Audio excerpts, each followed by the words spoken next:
Hi, this is Kip Poe, and today we're going to start the module on sources and types of healthcare liability. All right, let's get started. There's numerous or various types of liability for healthcare providers, whether they're institutions or individuals. So several of those are on the screen: direct liability of an individual provider or caregiver, vicarious or superior liability of a hospital or entity, ostensible agency, borrowed servant, and direct liability of a hospital or healthcare entity, also known as corporate negligence. So let's go over those a bit more in detail. Direct liability of a provider or caregiver. So if you have an individual physician, a nurse, it can be anyone, respiratory therapist, a counselor, anyone that's providing health care to a patient. The person that's providing the care is responsible for his or her own actions and omissions, and they are going to be held to the standard of care of what another reasonable and prudent provider or caregiver, so another reasonable and prudent physician or nurse, whatever the person is that's providing care, what another reasonable and prudent somebody that's a similar profession would have done or not done under the same or similar circumstances. Now, that's opposed to supervisory liability. So many people, whether they're physicians or nurses, they supervise others. Let's just say, for example, in a hospital, you may have a specific unit and you'll have a charge nurse or a team leader. They may not be providing direct patient care, but they may be supervising other nurses that are providing care.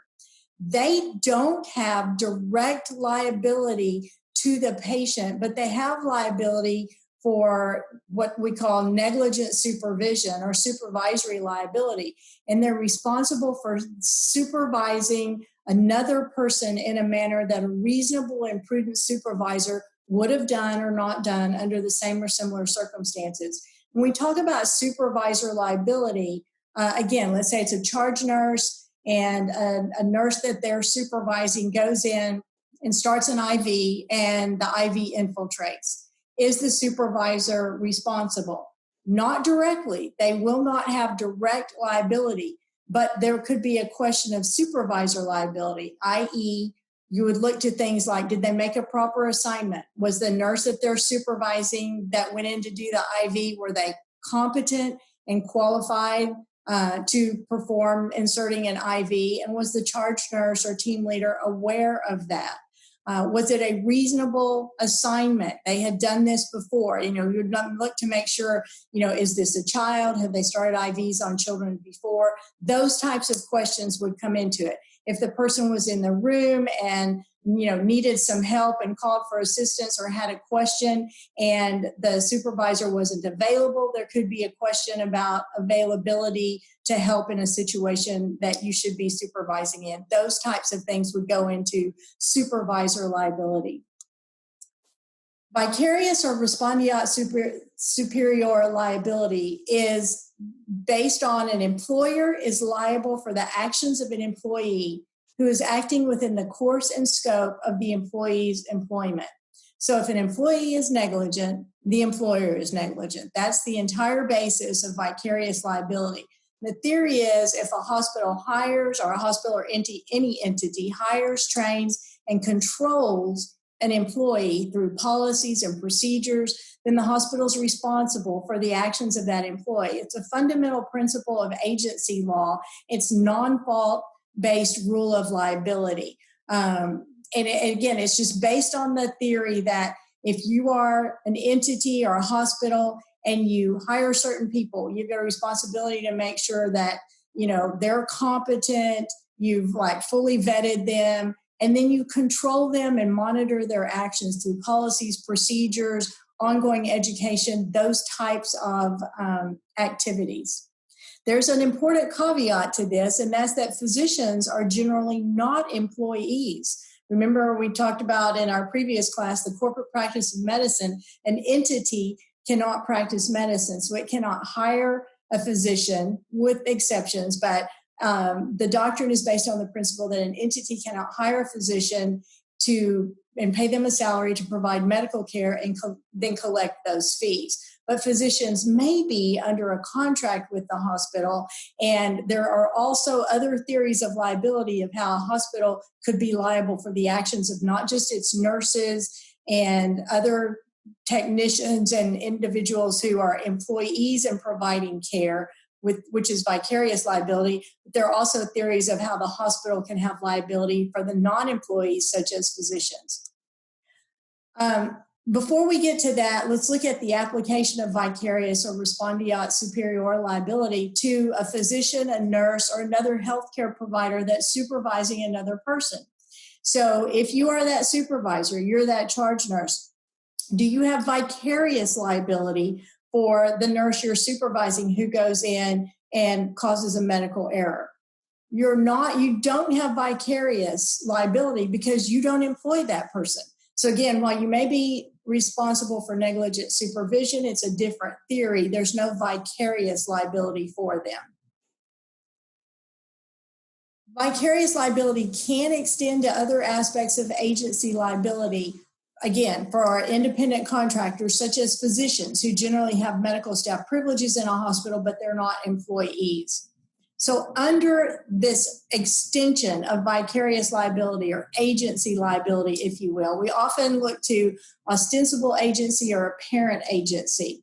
And plaintiffs' attorneys will sue a hospital claiming ostensible agency. The factors that they will look at is that the hospital selected the independent contractor. Maybe a hospital contracts with a group of emergency department physicians to staff the emergency department. Well, the physicians are not employed, but there is a contract, and the hospital selected that group and that physician group and the physicians in the group to provide the emergency care in that hospital. The patient relies on and entrusts the hospital to provide the caregivers. So, typically people go into an emergency department. They don't choose the ER physician. It's whoever is on staff, and that's generally going to be who the hospital may have contracted with. So the patient relies on that. They go into the hospital, to the big sign of, however that hospital may advertise, thinking this is a good hospital. It's a quality hospital. I've seen their, advertisements. I've seen information. I believe they provide good care, and they don't go in choosing a physician. So that's one of the factors for ostensible agency liability. Very importantly, was the independent contractor employed or controlled by the hospital, or were they acting as an agent of the hospital? And then two, that the patient had no notice of the independent contractor status. So in looking at those elements, courts will look at the hospital's actions. Did you require the contracted physicians to wear a badge that identifies them as being an independent contractor or an independent physician, not an employee of the hospital?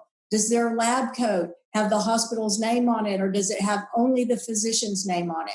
Consent forms are very important. Almost all hospitals or healthcare entities will have general consent forms that every patient has to sign upon entry as a patient to that facility. And it's a good practice for those general consent forms to have a paragraph, in bold if you can get it, that says that the physicians, dentists, other independent providers who are providing care in that facility are independent and are not employed by the hospital, and that the hospital does not or is not responsible for that physician or dentist or whoever's independent judgment in taking care of a patient. So those disclaimers, if you will, in the general consent form are very important.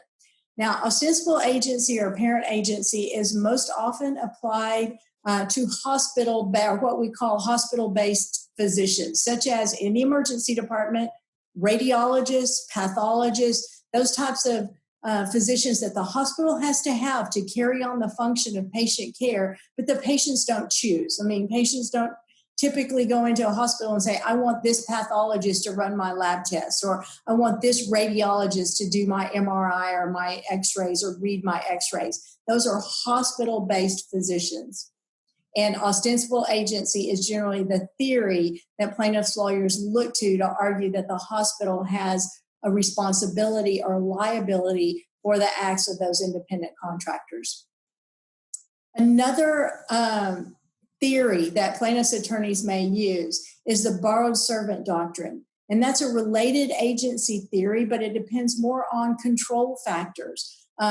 Representations of the hospital that care is provided by servants or agents of the hospital relies very heavily on advertising and policies requiring certain care, that type thing. So if a hospital advertises, has billboards, has TV commercials that says, come to our hospital, we provide the best urgent care in the city. Our providers, so hear me say, our providers. If a hospital holds itself out that the physicians or the providers are theirs, that it's our hospital providers or our hospital's physicians, then that plays into a borrowed servant doctrine. So hospitals have to be careful in advertising. Another similar situation is when a hospital policy may say, okay, all patients with, this disease have to be treated in this certain way.